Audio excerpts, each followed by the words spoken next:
Hello friends, welcome to my study G channel. आइए UGC NET में हम हिंदी राजा निर्वंशिया की कहानी सुनेंगे। राजा निर्वंशिया कमलेश्वर जी की कहानी है। कमलेश्वर 20वीं सदी के सबसे सशक्त रचनाकारों में अपना महत्वपूर्ण स्थान रखते हैं। उन्होंने कहानी, उपन्यास, पत्रकारिता, स्तंभ लेखन, फिल्म, पटकथा जैसी अनेक विधाओं में अपनी प्रतिभा का परिचय दिया है। नई कहानी आंदोलन को उन्होंने नई दिशा दी। राजा निर्वंशिया उनका प्रथम मौलिक कहानी संग्रह है, जिसमें कुछ 7 कहानियां सम्मिलित हैं।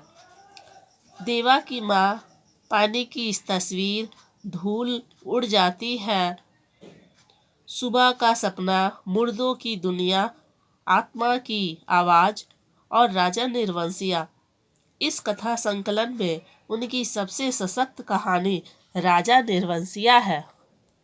अब हम आते हैं कहानी के प्रमुख पात्र पर। पहला है जगपति, लेखक का मित्र तथा कहानी का प्रमुख पात्र है, जो मैट्रिक पास करने के बाद गांव के एक वकील के यहाँ मुंशी हो गया था। दूसरा चंदा है, जगपति की पत्नी तथा प्रथम नारी पात्र है, जो सेवा भाव, संवेदनशील तथा सौंदर्य के गुणों से पूर्ण है। तीसरा बच्चन सिंह, जिले के अस्पताल का कंपाउंडर है, जो जगपति की पत्नी चंदा पर मोहित है। चौथा पौराणिक पात्र है, राजा रानी तथा उनके 2 पुत्र। अब हम आते हैं कहानी की समीक्षा पर। राजा निर्वंशिया कहानी की समीक्षा। मुख्यतः राजा निर्वंशिया यह एक प्रयोगधर्मी कहानी है। इसमें कहानीकार ने किस्सा गोई का प्रयोग किया है। लेखक ने 2 भिन्न युगों की कहानियों को समानांतर रूप में लिखा है। एक राजा निर्वंशिया की पौराणिक कथा तथा दूसरी ओर जगपति निर्वंशिया की आधुनिक कथा है। दोनों कहानियों की घटनाएं लगभग एक तरह की हैं, किंतु प्रतिक्रियाएं भिन्न हैं। मुख्य कथा जगपति और उनकी पत्नी चंदा दोनों के बीच त्रिकोण बने बच्चन सिंह को लेकर चलती है। कहानी में जगपति और चंदा का जीवन आर्थिक विषमता से त्रस्त है, जिसका सजीव चित्रण हुआ है। आर्थिक कमजोरी में मनुष्य विषमता से त्रस्त है, जिसका सजीव चित्रण किया गया है। जगपति की बीमारी को ठीक करने के लिए उनकी पत्नी चंदा को अस्पताल में कंपाउंडर से रुपए उधार लेने पड़ते हैं। बच्चन सिंह के कर्ज के रुपयों का जहर धीरे धीरे चंदा और जगपति के दाम्पत्य सुख को नष्ट कर देता है। बच्चन सिंह चंदा के सौंदर्य पर मोहित हो कर्ज के रुपयों के बदले चंदा के स्त्रीत्व को भंग कर देता है। उस कर्ज का जहर क्रमशः उनके जीवन में फैल जाता है और फैलते जहर के बीच जगपति को जिस अंतर्द्वंद का सामना करना पड़ता है, वह कहानी के बहुत स्वाभिमानी रूप से चित्रण हुआ है। जगपति इस पीड़ा से दुखी है कि वह निसंतान है। साथ ही आर्थिक विपन्नता के कारण अपनी पत्नी को दूसरों की अंकशयनी का बंधा हुआ देखकर वह और भी दुखी हो आत्मग्लानि से भर जाता है। आत्मविश्लेषण के लक्षणों में वह चंदा को पूर्ण निर्दोष पाता है, इसलिए आत्महत्या करने से पहले वह 2 पर्चे छोड़कर जाता है। एक पर्चे में वह चंदा को माफ कर उसके पुत्र को अपने पुत्र के रूप में अपना लेता है। दूसरे पर्चे में वह यह लिखता है कि मेरी लाश तब तक न जलाई जाए जब तक चंदा बच्चे को लेकर न आ जाए और आग बच्चे के हाथ से दिलवाई जाए।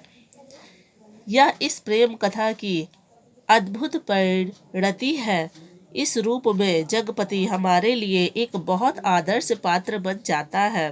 इस संपूर्ण कहानी में वर्तमान समय के राजा या नायक जगपति की व्याख्या का वर्णन हुआ है। कथा के बीच में उसकी अभिव्यक्ति लोक कथा के माध्यम से होती है। जैसी ही कहानी जगपति और चंदा के जीवन के दर्द से बोझिल सी होने लगती है, वैसे ही लोक कथा का वर्णन होने लगता है।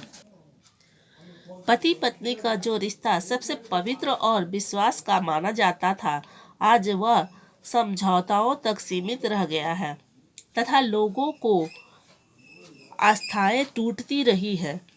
आज थोड़े से धन के लिए व्यक्ति अपनी पत्नी तक को दांव पर लगा देता है। कमलेश्वर ने अपनी इसी संवेदना को व्यक्त करने के लिए जीवन में व्याप्त कृत्रिमता, खोखलापन, आडंबर, प्रियता आदि को दिखाने का प्रयास किया है। उन्होंने व्यक्तित्व नैतिकता को महत्व दिया है।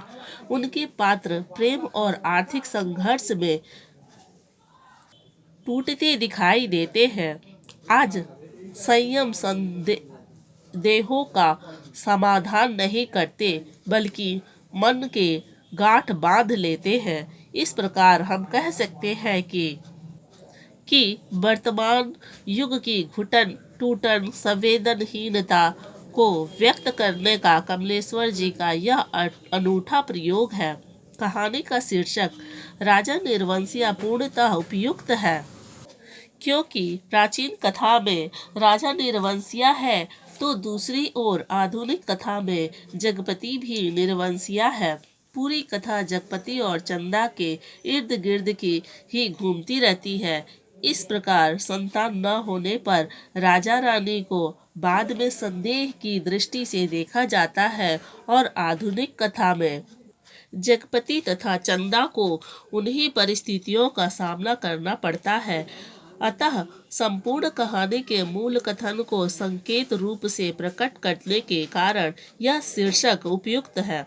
कहानी लंबी होने पर भी पाठक का तारतम्य टूटता नहीं है। उसके परिणाम के लिए पाठक को अंत तक कहानी पढ़नी पड़ती है। इसी में शीर्षक की सार्थकता है। इस कहानी में अर्थ, यौन संपत्ति, बेरोजगारी और स्त्री की मजबूरी का वर्णन हुआ है। अर्थ लोलुपता के कारण गिरते नैतिक मूल्यों व खंडित आदर्शों का परिणाम अंततः निराशा, हताश व अवसाद से होती है। इसी युगीन विडंबना को लेखक ने अभिव्यक्त किया है। कहानी का सबसे बड़ा संदेश यह है कि यह पुरुष प्रधान समाज है। पुरुष स्वयं चाहे कितनी त्रुटियां कर ले, किंतु स्त्री की एक छोटी सी भूल को वह क्षमा नहीं करता। यहाँ तक हर युग में स्त्रियों को सीता की भांति अग्नि परीक्षा देनी पड़ती है। प्रस्तुत कहानी की भाषा में एक सहज ताजगी है, जो अपनी सहजता से पाठकों को बांधे रखती है। कहानी में बोलचाल की भाषा से साहित्यिक भाषा को अपूर्ण कथ्य क्षमता प्रदान की गई है। इस प्रकार कमलेश्वर ने बोलचाल को अपूर्ण कथ्य भाषा को तराश कर उसे एक अभिन्न साहित्य अभिजात्य प्रदान किया है। इस प्रकार हम कह सकते हैं कि राजा निर्वंशिया की कहानी आर्थिक विषमताओं द्वारा दाम्पत्य संबंधों की मधुरता को करवाहट में बदलने, संतानहीन दाम्पत्य की सामाजिक स्थिति और मानसिक पीड़ा की कहानी है, जो आधुनिक युग के टूटते जीवन मूल्यों, आस्थाओं, विश्वासों तथा मजबूरियों को स्पष्ट करती है। तो आज हमने निर्वंशिया की कहानी को पढ़ा है, और भी हम कुछ कहानी लेकर आएंगे आपके लिए। तो आज के लिए बस इतना ही। धन्यवाद दोस्तों।